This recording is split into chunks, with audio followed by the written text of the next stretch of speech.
From the cold, silent orbit of a satellite, the Appalachian Valley looked like a string of broken pearls scattered across a dark velvet cloth. Thousands of tiny lights, tents, campfires, a main stage, pulsated with life. But the satellite's thermal imaging overlay told a different story. It showed the cold, black stain of floodwater, a suffocating darkness that had severed this vibrant island of humanity from the rest of the world. To the news channels that would soon be scrambling their helicopters, it was a natural disaster.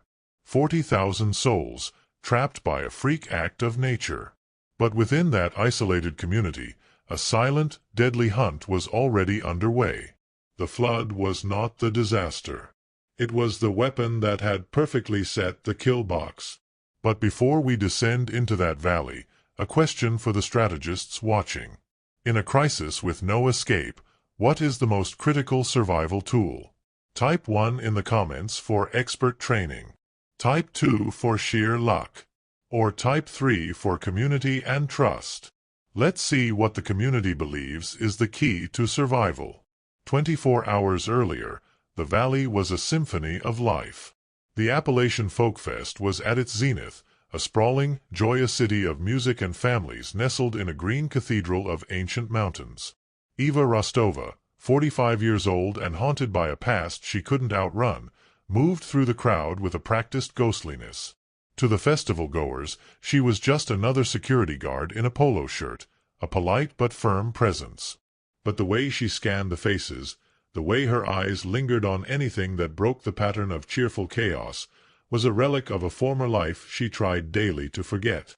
A life in the Secret Service, a life that had ended in disgrace after one catastrophic error in judgment.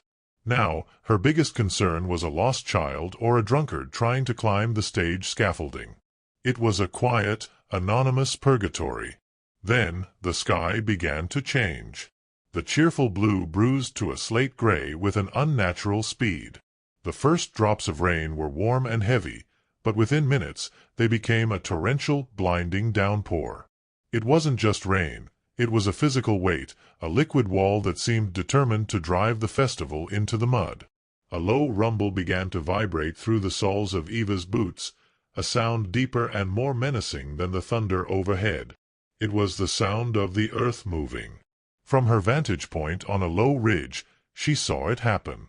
The narrow creek at the valley's edge, a gentle ribbon of water just hours before, was now a raging, brown monster. It tore at its banks, pulling ancient trees into its maw. And then it found the road. The single two-lane asphalt road that was the valley's only connection to the outside world.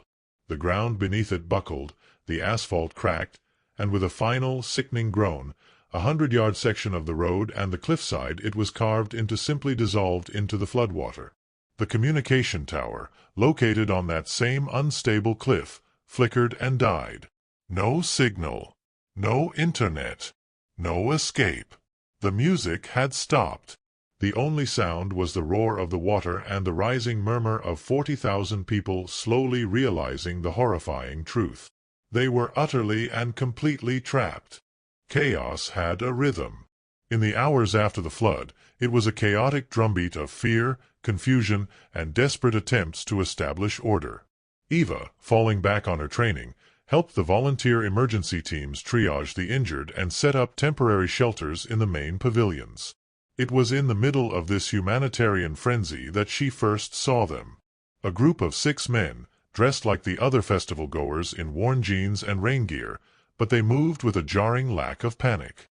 While everyone else was seeking shelter or information, they were moving with purpose, establishing an observation pattern, their eyes scanning the crowd not for loved ones, but for a target. They communicated with subtle hand gestures and spoke into what looked like ordinary music earbuds, but Eva knew the tight, disciplined movements of a professional team when she saw one. Her instincts, long dormant, screamed at her. She detached herself from the rescue efforts, becoming a ghost once more.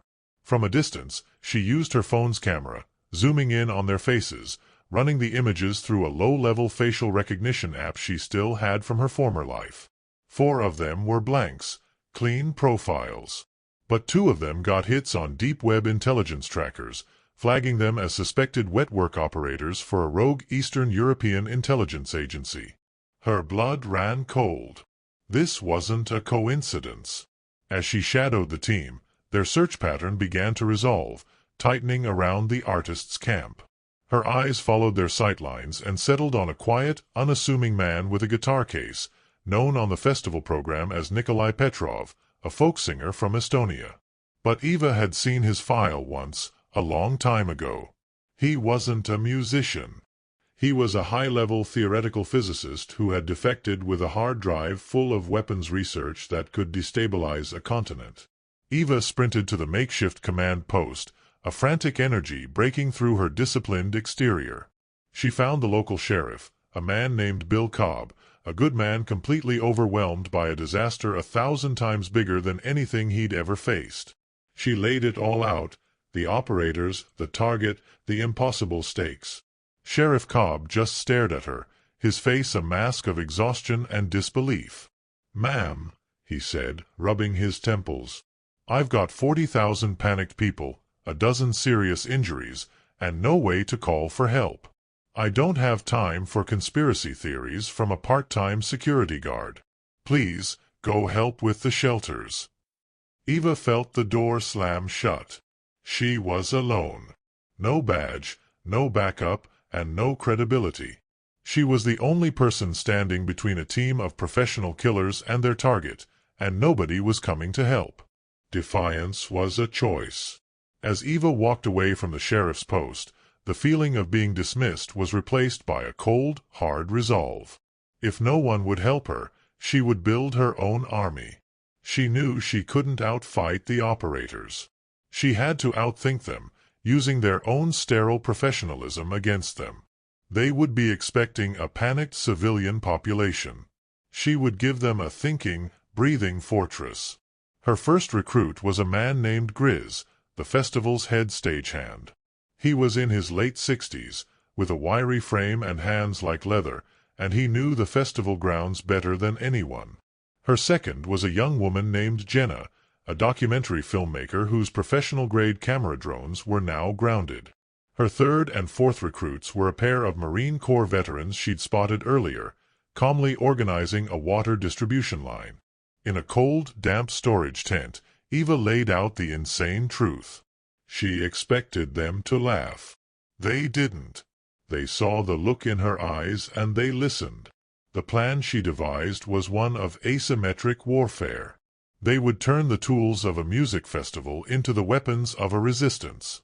Grizz became her chief engineer. He mapped out the entire electrical grid and rigging system. The massive lighting trusses on the main stage, he explained, could be turned into elevated observation posts and, if necessary, dropped like a guillotine. Jenna became her eyes in the sky. She recalibrated her drones, turning them from cinematic tools into silent surveillance platforms. The veterans became her fire team, tasked with protecting Nikolai and executing Eva's tactical plans.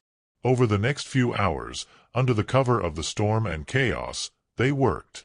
They rerouted power from the main stage's massive generator, creating kill zones that could be instantly plunged into darkness. They positioned the powerful stage speakers to be used not for music, but to project a disorienting, high-frequency sonic blast. Grizz and his crew rigged sections of scaffolding with counterweights, ready to collapse on command. They were building a series of traps, a non-lethal labyrinth designed to confuse, separate, and neutralize the professional hunters who were now, unknowingly, the hunted. The attack came as the storm reached its peak, the wind and rain providing perfect cover for the operators' final approach.